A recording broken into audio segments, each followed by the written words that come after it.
अस्सलाम वालेकुम दोस्तों, यूसुफ गुलशेख रद्द-ए-अमल 786 से। पाकिस्तान के बड़े कारोबारी मराकज़ में रोज़ का मामूल है कि यहाँ पे डकैत आते हैं, डकैतियाँ करके चले जाते हैं। ये मूवीज़ चल रही है मेरे साथ, इसको आप देखें कि ये वीडियो हमें अंदरूनी सिंध से भेजी गई है कि कराची हैदराबाद के बड़े कारोबारी मरकज़ जैसे अकबरी मंडी लाहौर के अंदर है, टावर मार्केट हैदराबाद है, टावर मार्केट कराची है, इस तरह से बड़े मराकज़ जो शहर के होते हैं वहाँ पे ये वाक़या हुआ है।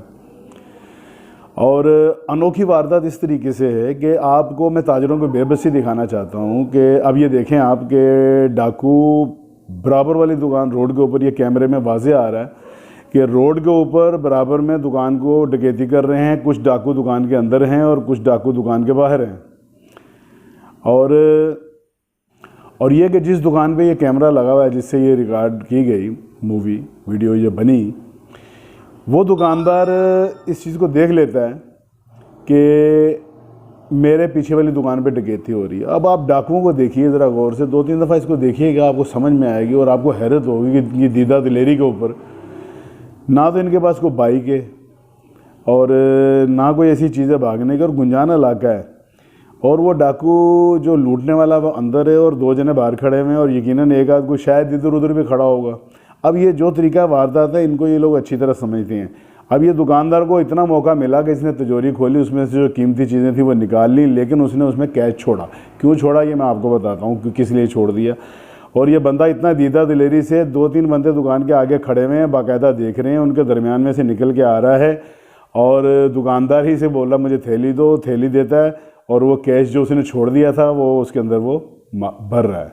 और वो कैश को लेके और जनाब ये देखें कितने आराम से, ना कोई मोटरसाइकिल है, ना बाइक है, ना किसी की डर है, ना कोई मज़ाहमत है, ना कुछ है। ये सारी चीज़ें इस लिहाज से अनोखी हैं कि इसमें दीदा दिलेरी देखें और ताजरों की बेबसी देखें। ये तो आपने वीडियो देख ली। अब मैं आपसे जो बात करना चाहता हूँ वो ये है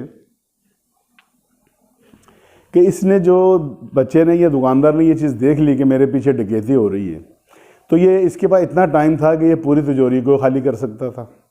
अगर इसके पास लाइसेंस असला होता, ये असला भी चला सकता था, ये शोर भी मचा सकता था, ठीक है ना। लेकिन ये सारे काम कराची के लोगों ने और हैदराबाद के लोगों ने कर करके देख लिए। पाकिस्तान की 74 साल तारीख़ के अंदर स्ट्रीट क्राइम जितना इस वक्त टॉप पे जा रहा है ना, ये पहले नहीं था। और ये इतने एक्सपर्ट हैं ये लोग लूटने के ऊपर, डाकू और दुकानदार भी एक्सपर्ट है लूटने के ऊपर। ये मेरी वीडियो में मैसेज में आपको मिलेगा। हालांकि वीडियो इस तरह के वाक़यात, इससे भी गंभीर वाक़यात आपने बेतहाशा देखे होंगे, लेकिन किसी एक चीज़ को मिसाल बना के जो मैं आपको मैसेज देना चाहता हूँ वो ये है कि उस दुकानदार ने इसकी पहले तो आप इनकी दीदा दिलेरी देखें, आप कोई परेशानी नहीं है, बिल्कुल उनको बिल्कुल ये खौफ ही नहीं है कि कहीं हमें मुज़ाहमत होगी, कोई हमें रोकेगा या कहीं हम पकड़े जाएंगे या कोई डर होगा। बिल्कुल नॉर्मल तरीके से बाहर खड़े हुए सुकून से, और वो जनाब वो आया है। और इस बच्चे ने ये थोड़ी सी अक्लमंदी की कि जो इसकी नज़र में 1 या 2 कीमती चीज़ें थी वो उठा के इसने एक फेंक दी और एक किसी साइड वाली थैली में डाल दी, बाकी पैसे उसने छोड़ दिए। छोड़ने की वजह ये है कि जैसे दरिंदा आता है ना, झुंड के ऊपर हमला करता है, तो जो कमज़ोर एक का जानवर होता है उसको जब वो पकड़ लेता है, बाकी भाग जाते हैं जान बचाने के लिए, तो वो एक चारे के तौर पे काम आता है। तो ये कैश जो उसने छोड़ा वो चारे के तौर पे छोड़ा। अगर तिजोरी पूरी खाली होती तो वो यकीनन, इनको कराची वालों को पता है कि ये डाकू जो है ना वो किस तरीके से सीखपा होते हैं, गर्म होते हैं और 1 मिनट लगाते हैं फायर मार के इंसानी ज़िंदगी का ख़त्मा कर देते हैं। तो उनको जब कैश मिल जाता है, उनकी मतलूबा चीज़ मिल जाती है, तो ये इन सेंस उसके जो लुट रहा होता है कि मेरी जान बच गई। अब ये जनाब इजहार हमदर्दी के लिए इस बच्चे के वालिदैन या अजीज़ व अक़ारब, हत्ता कि मेरे जैसा बंदा भी, आमने सामने के दुकानदार भी कोई अगर जाएंगे तो वो इजहार हमदर्दी किस तरीके से किए जाते हैं कि चलो बेटा कोई मसला नहीं, पैसे तो अल्लाह पाक और दे देगा, शुक्र करो आपकी जान बच गई। ये है इस मुआशरे का सबसे बड़ा अलमिया और ये है मेरी वीडियो का सबसे बड़ा मैसेज कि अदारों पे एतमाद और अदम तहफ़्फ़ुज़ इस इंतहा को पहुँच गया है कि लोग अपने मोबाइल छिनवा के आ जाते हैं, बाइकें लुटवा के आ जाते हैं, ख़ुद लुट के आ जाते हैं, और जो वारसीन हैं और जो रिश्तेदार अजीज़ कारब दोस्त होते हैं वो ये कहते हैं कि अल्लाह का शुक्र अदा कीजिए आपकी जान बच गई। यानी कि वो मुजरम और जालिम और डकैती करने वाले वो इस कदर यानी कि नडर हो चुके हैं कि उनको जो लुटने वाले हैं उनको पता है कि अगर हम मज़ाहमत करेंगे तो अपनी जान से जाएंगे, तो मियाँ अपनी जान बचाएं, माल तो जाएगा ही। गोया कि मामला सारा अल्लाह के सुपुर्द चल रहा है।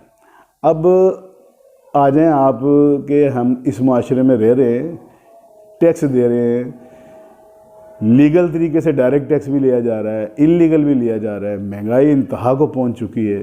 रोटी 25 रुपये की, दूध 200 रुपये किलो, टमाटर 250 रुपये किलो, प्याज 150 रुपये किलो, क्या आपको गिनाएं।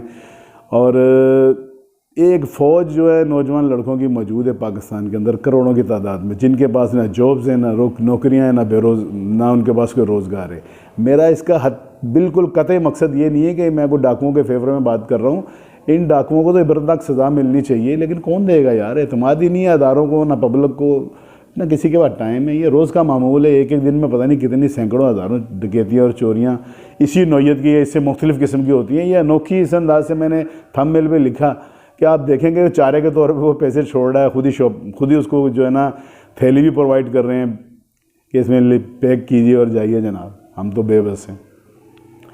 सारे टैक्सेस देने के बाद, सब कुछ होने के बाद, बेरोज़गारी की इंतहा इस कदर है, तो ये जो लोग हैं अब ये इनको जिनके घर में 5-5, 6-6 अफराद खाने वाले हैं, या इन लोगों ने बैलेंस भी डालना है, इन्होंने पान पूड़ी भी खानी है, इनको पेट्रोल भी चाहिए। पेट्रोल क्या हिसाब है? तो तनख्वाहों में या उसमें जॉब में या काम करने में, मजदूरी में, तो ना तो पहली बात मजदूरी मिलती है, ना जॉब मिलती है, ना कोई रोज़गार मिलता है। अगर कहीं मिलता भी है तो उसमें इतनी अर्निंग नहीं है कि ये अपने अखराजात पूरा कर सकें। नतीजतन माशरे में डकैतियाँ और अनारकी इसी तरीके से हो रही है। और ये हमारा माशरा किस तरफ जा रहा है, हमारे कौन सोचेंगे? हमारे हुक्मरान सोचेंगे।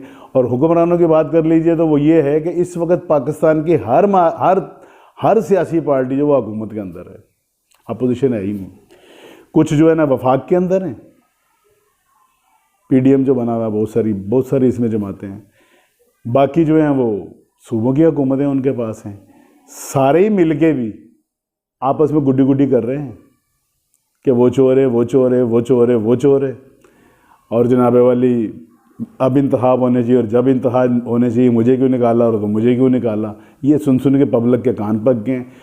अब ईमानदारी की बात है, ये लोग पाकिस्तान में जो रह रहे हैं कारोबार करने के लिए, किसी को एक बाल बराबर भी कहीं शगाफ मिले ना, थोड़ी सी भी अपॉर्चुनिटी मिले, तो वो यहाँ इस मुल्क से जा रहे हैं। बहुत ही गले गले तक जो मजबूरी में फंसा हुआ है अपने घरेलू हालात की वजह से, या किसी कारोबारी मामलात की वजह से, या जिसके पास कोई अपॉर्चुनिटी या रास्ता ही नहीं है, उसने यही सोच रखा है कि अल्लाह की सुपुर्द आएंगे तो दे देंगे भाई, जान तो बचाना है। अब वो कैश उसका सारा निकाल के ले गए, मेहनत का पैसा सारा हराम का पैसा था, और उसको कोई इंसाफ की तवक्को नहीं है। एक सिंपल सी कार्रवाई होगी, यूनियन भी बनी हुई है, सब कुछ बनी हुई है, वहाँ गार्ड भी लग सकते हैं, सब कुछ लगते हैं, लेकिन वहाँ तो गोली मारते हैं 1 मिनट के अंदर। कितने गार्ड लगा लें, और जिसका घर का बच्चा या जवान लड़का या कोई दुकानदार जो जान से चला जाएगा, कितने केस होते रहे यार, जो मर्जी होता रहे, वो जान उसका कोई अजाला हो सकता है, वो शख्स वापस आ सकता है। तो लूटने वालों ने भी अपने असूल में अपने तरीके मुतय्यन कर लिए, और लूटने वालों को भी पता है कि हमारा इतना दहशत हो चुकी है, हम इस तरह लूट के आ जाएंगे। और हुकूमतें वो अपने मफादात और अपने मामलात में पूरे हैं। पाकिस्तान के सबसे बड़े मसाइल यही हैं कि तू चोर है तो मैं चोर हूँ, वो कहता है मैं साहूकार हूँ, मेरी हुकूमत होनी चाहिए, वो कह रहा है मेरी हुकूमत होनी चाहिए। पब्लिक का किसी को ख्याल नहीं है, पब्लिक को ऐसे छोड़ा हुआ है जैसे आम भेड़ बकरियाँ और कीड़े मकोड़े। यार भेड़ बकरियाँ कीड़े मकोड़े भी शायद कोई अपना डिफेंस करते होंगे, धूप से निकल के साए में खड़े होते होंगे, किसी जगह कुछ करते होंगे, अवाम का तो कोई पुरसाने हाल ही नहीं है। तो ये दोस्तों मेरा मैसेज है इसके अंदर, वीडियो के अंदर। और रद्द-ए-अमल चैनल 786 मेरा नया है, सब्सक्राइबर की मुझे ज़रूरत है। अगर आप चाहते हैं कि मेरी आवाज़ आप तक पहुंचती रहे तो बराए करम सब्सक्राइब करें, और कमेंट्स करके मुझे मेरी इस्लाह भी करें, मुझे राय भी दें, लाइक भी करें, शेयर भी करें। मिलेंगे अगली वीडियो के अंदर। अल्लाह हाफिज़।